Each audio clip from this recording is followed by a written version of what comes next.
श्रीगुरुभ्यो नमः। हरि ओम। श्रीमहागणाधिपतये नमः। श्रीमहासरस्वत्यै नमः। हरि ओम। आदित्योऽर्को रविर्भानुर्भास्करश्च दिवाकरः मार्ताण्डः सविता हीलिस्तीक्ष्णां शर्मिहिरो रविः। यत्कर्ता जगतां भर्ता संहर्ता महसां निधिः प्रणमामि तमादित्यं बहिरन्तस्तमोपहम्। 2026వ సంవత్సరం. ఇప్పుడు ఈ సంవత్సరంలో ముందుగా శని ఎట్లా ఉన్నాడు చెప్పుకుందాం. ఏ రాశికి ఎట్లా ఉన్నాడు శని ముందు ముఖ్యంగా మనం చెప్పుకోవాలి. అయితే దానికి ముందుగా ఒక విషయం చెప్పుకుందాం. ఎట్లా అంటే అసలు 2025 నుంచి 2028 వరకు 2025 టు 28 2028 వరకు కూడా గ్రహస్థితులు పూర్తిగా బాగాలేవు. ఈ గ్రహస్థితులు బాగా లేకపోవటం కారణం ఏంటంటే ముందు స్వార్థం అనేది బాగా ఎక్కువగా పెరిగిపోయింది. ప్రతివాడు ఎట్లా ఉన్నాడంటే తనకంటే ఎక్కువ వాడిని చూసి వాడిలాగా నేను ఇట్లా అవుతాను. ప్రతివాడు కూడా ఆలోచన ఎట్లా ఉంది. కొన్ని కోట్లు టాటా బిర్లా ఇట్లాంటి వాళ్ళు ఉన్నారు, మరి లేకపోతే సినిమా యాక్టర్లో ఉన్నారు, లేకపోతే రాజకీయ నాయకులు ఉన్నారు. వాళ్ళు వందల కోట్లలో ఉంటున్నారు. మనం కూడా ఎట్లా పెరగాలి అనేటువంటి ఆలోచన ప్రతివాడికి వస్తుంది. కొంతమందికేమో ధర్మమైన మార్గంలో వస్తుంది కోట్లు. బిజినెస్ ద్వారా రావచ్చు. బిజినెస్ వ్యాపారం ద్వారా కూడా కొన్ని పొరపాట్లు చేస్తే కూడా రావచ్చు. అదే యాక్టర్లు అనుకోండి, వాళ్ళ మంచి యాక్టర్ అయితే వాడికి ఒక వేషానికి ఎంత తీసుకుంటారు, అట్లా కూడా వాళ్ళు సంపాదించుకోవచ్చు. కానీ మనమందరం కూడా అట్లా సంపాదించుకోవాలంటే అవుతుందా కాదా అనే ఆలోచన లేదు. ఎప్పుడు కూడా ఏమవుతుందంటే వాళ్ళ పరిస్థితి ఏం చేయాలంటే ప్రతివాళ్ళు కూడా మనకంటే కింద వాడిని చూసి, మనకంటే తక్కువ వాడిని చూసి మనం బాగున్నాం, మనకంటే కష్టపడేవాడిని చూసి, ఇబ్బంది పడేవాడిని చూసి వాడికి ఏదైనా సహాయం చేద్దాం అనే మనస్తత్వం ప్రతి వ్యక్తికి ఉండాలి. మనకంటే గొప్పవాళ్ళని చూసి మనం వాళ్ళగా ఎట్లా అవుతాం అనుకోవటం మంచిది కాదు. మనకంటే తక్కువ వాడిని చూసి మనం బాగున్నాం, మన చేతనే సహాయం మనం చేద్దాం అనుకుంటే దీన్ని చూస్తే కోటీశ్వరుడు కూడా మిగతా వాళ్ళకి సహాయం చేస్తాడు. ఇప్పుడు ఎట్లా ఉందంటే ఒక పెద్ద వ్యాపారస్తుడు ఉన్నాడు అనుకోండి, అతని దగ్గర ఒక వర్కర్ ఉంటాడు, పనిచేసేవాడు. వాడికి నెలకి 25,000 30,000 జీతం ఇస్తారు. ఈ 25,000 30,000 జీతం కరెక్ట్గా నెలకి ఫస్ట్ తారీఖు ఇవ్వడు, మొత్తం ఇవ్వడు. ఎందుకు ఇవ్వడు అంటే మొత్తం ఇచ్చేస్తే మళ్ళీ బయటికి వెళ్ళిపోతాడేమో, సగమే ఇస్తాడు. మళ్ళీ ఫస్ట్ తారీఖు వచ్చే లోపల కానీ మిగతా సగం ఇవ్వడు. సరే ఫస్ట్ తారీఖు లోపల మిగతా పోయిన నెలవి ఈ రెండో నెల చివరి దాకా ఇస్తే ఈ నెల దాకపోతాయి. అట్లా చేసి ఇట్లా చేసి పనిచేసేవాడికి 2 నెలలు 3 నెలలు సరిగ్గా జీతం ఇవ్వక వీడు బయటికి పోతే బతకలేని బాధ. ఇది మానుకొని వెళ్ళారు అనుకోండి, మరి ఎట్లా జరుగుతుంది? పెళ్ళాం పిల్లలు ఉన్నారు, బతకాలి. ఎట్లా బతకాలి? ఇస్తాడులే, ఉన్నవాడే కదా, ఏదో రకంగా ఇస్తాడు. వాళ్ళ దగ్గర ఇప్పుడు లేదేమో, తర్వాత ఇస్తాడు వీడు ఆశపడి తినకో పనిచేస్తాడు. వీడి బాధ ఇది. కష్టపడి పని చేసుకునేవాడి పరిస్థితి ఏమిటాయంటే తను ఎక్కడైతే పని చేస్తున్నాడో అతను ఇస్తేనే ఇతను బతకగలుగుతాడు, లేకపోతే బతకలేడు.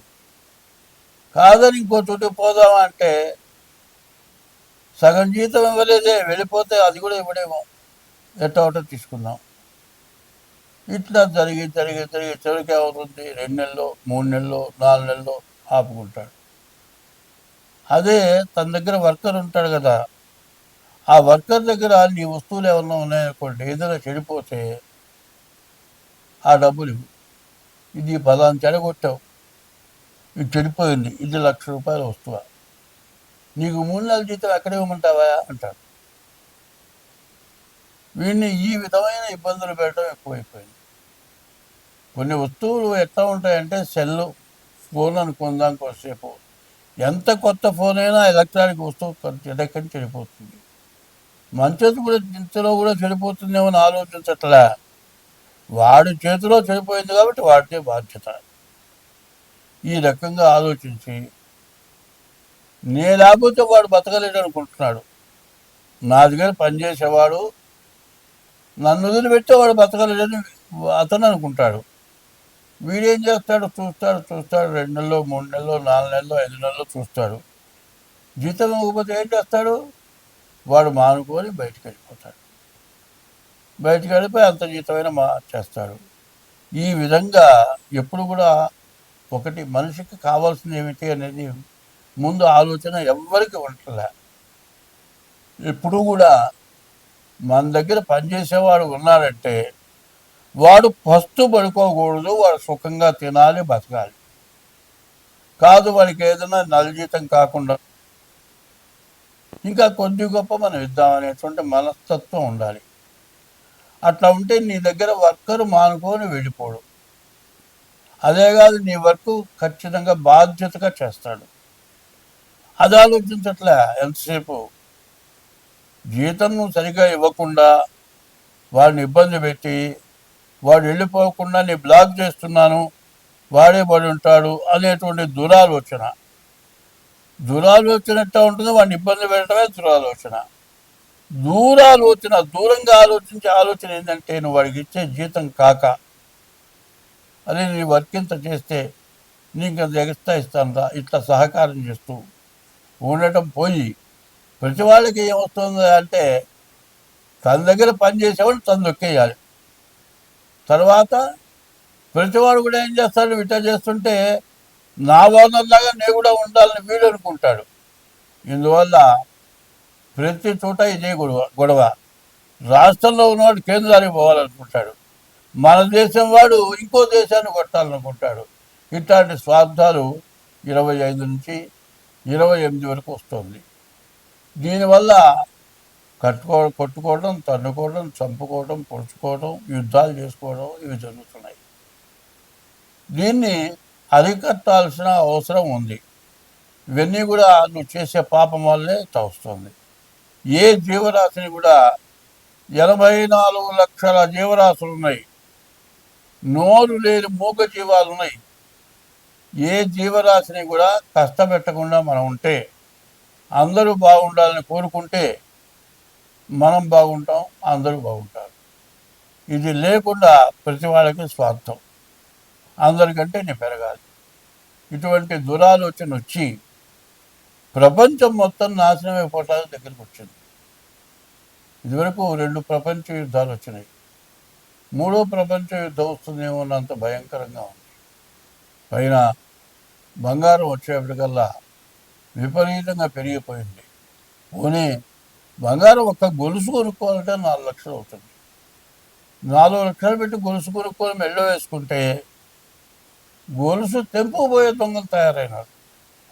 దొంగలు అయినారు, మంచి వాళ్ళు తక్కువైనారు. దీనివల్ల చాలా నష్టం, కష్టం ఎక్కువ అవుతుంది. ఇది బాగా గ్రహించుకొని ఉదార స్వభావం ఎవరికైనా మనం సహాయం చేద్దాం. ఒకటి, నీ ఇష్ట దైవాన్ని పూజిద్దాం. ఒకటి, తల్లిదండ్రులకు అన్నం పెడదాం. ఒకటి, భార్యను జాగ్రత్తగా చూద్దాం. ఒకటి, ఇటువంటి స్వభావాలు మనకు గనక ఉంటే మనకు ఎటువంటి నష్టాలు రావు. ఇట్లా ఉండేప్పుడు జాతకం చూపించుకుంటే మీరు అన్ని విధాలు బాగుంటారు. స్వస్తి. 2000 సంవత్సరం, ఈ సంవత్సరం మొత్తానికి శని ఎట్లా ఉన్నాడు అనేది కావాలి. శని ఒక రాశిలో 2 సంవత్సరాల 6 నెలలు ఉంటాడు. ఈ శని మార్చి 30వ తారీఖు కుంభం నుంచి మీనానికి వచ్చాడు శని. మీనానికి వస్తే ఈ శని వల్ల వచ్చే ఇబ్బందులు, కష్టాలు ఏమిటి? అసలు శని వల్ల వచ్చే కష్టాలు ఏంటో ముందుగా తెలుసుకోండి. ముందు చెప్తున్నా, శని వల్ల కష్టము ఉంటుంది, సుఖము ఉంటుంది, రెండు ఉంటాయి. ఎట్లా ఉంటాయి అనే దానికి చెప్పాలి.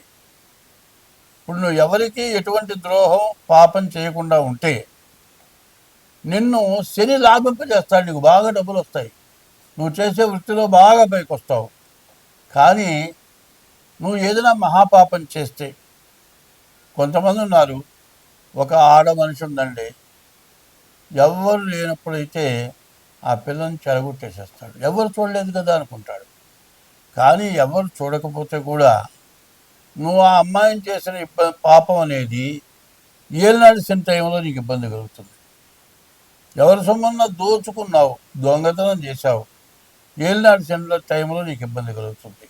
అదే తల్లిదండ్రులకు అన్నం పెట్టలేదు, ఏలినాడు శనిలో కష్టం వస్తుంది. భార్యని బాగా హింసించావు, భార్యని నువ్వు కొడితే నిన్ను తిరిగి భార్య కొట్టలేదు, ఆడ మనిషి మగవాడిని కొట్టలేదు. ఏం చేస్తుంది? ఏడుస్తుంటే కూర్చుంటుంది.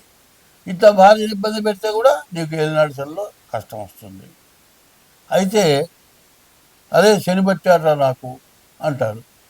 శని పట్టాడు, ఏ కష్టం వచ్చిందా శని పట్టాడు. శని పట్టాడు అనేది కాదు, శనిని నువ్వు పట్టావు. నువ్వు అర్థం చేసుకోవట్లే. శని నువ్వు పట్టావు. ఎట్లా పట్టావు? నీవు పాపం చేసి ఆ పాపం నిన్ను అనుభవింపజేస్తున్నాడు శని అనేది నీకు తెలియట్లే. శని నువ్వు చేసిన పాపం 30 ఏళ్లకు ఒకసారి ఏలినాటి శని వస్తుంది. ప్రతి మానవుడికి 30 ఏళ్లకు ఒకసారి. దాదాపు 60 ఏళ్ళు బతకడమే కష్టంగా ఉంది. అదే 100 సంవత్సరాలు బతికే వాళ్ళకైతే 3 సార్లు వస్తుంది ఏలినాడు శని. ఈ ఏలినాడు శనిలో ఇప్పుడు చాలా కష్టం, చాలా బాధలు పడుతున్నారు జనం. ఇప్పుడు ఏ రాశి వాళ్ళకి శని బాగాలేదు, ఏ రాశి వాళ్ళకి ఇబ్బంది ఉంటుంది, దాని గురించి ముఖ్యంగా చెబుతాం. ధనస్సు రాశి. ఈ ధనస్సు రాశికి శని 4 ఉన్నాడు, అర్ధాస్తమ శని. ఈ 4 ఉన్నటువంటి శని వల్ల బాగా దండగలు, అనవసరమైన ఖర్చులు. మరి నీ మాట్లాడే మాట నీకు కుదరదు, నువ్వు సవ్యంగా మాట్లాడవు, అడిగిన దానికి సమాధానం చెప్పడం ఉండదు. నిన్ను ఓ మాట అడిగితే ఇంకో మాట ఏదో చెబుతావు, దేనికో సంబంధించి చెబుతావు. ఇట్లా ఉండటం చేత నువ్వు ఏదైనా పని చేసే చోట కూడా సరిగా ఉండదు, నీ మైండ్ సరిగ్గా పనిచేయదు, చేయాల్సిన పని చెయ్యవు. అదే చదువుకుంటే పిల్లలైతే చదువుకుంటానికి బుద్ధి పుట్టదు, ఎగ్గొట్టి తిరుగుదా ఉంటుంది అనిపిస్తుంది. దాదాపు ఈ రాశి వాళ్ళు కాలేజీకి పోయి కానీ స్కూల్కి కానీ పోకుండా ఎగ్గొట్టి తిరగడం జరుగుతుంది. ఇట్లాంటి అనవసరమైన దండగమారి ఖర్చులు తయారవుతాయి. కాదు, ఈ కాలేజీల్లో ఈ ఆడపిల్లల వల్ల కానీ ఏదో సమస్య వస్తుంది. ఈ సమస్య వల్ల ఏమీ లేదు. ఇప్పుడు జరుగుతుంది ఏంటంటే, ఇప్పుడు కాలేజీలో చదువుతున్నారు, 2 పిల్లలు ఉన్నారు, వాళ్ళిద్దరు ఇష్టపడతారు. కానీ ఇంకోటి ఉంటాడు పెద్ద రౌడీ, వాడు ఆ పిల్ల కావాలనుకుంటాడు. మరి వీళ్ళిద్దరు ఇష్టపడ్డా కూడా వీళ్ళు కొడతాడు, ఎందుకంటే దాని జోలి బాబా కట్టాడు. వాళ్ళిద్దరు పడ్డారు, ప్రేమించుకున్నారు, వాళ్ళు పెళ్లి చేసుకుందాం అనుకుంటున్నారు. మధ్యలో వీడు దొరబడి అటు పిల్లని హింసిస్తాడు, ఈ పిల్లని హింసిస్తాడు. ఇట్లా రకరకాలైన సమస్యలు ఎక్కువ అవుతున్నాయి.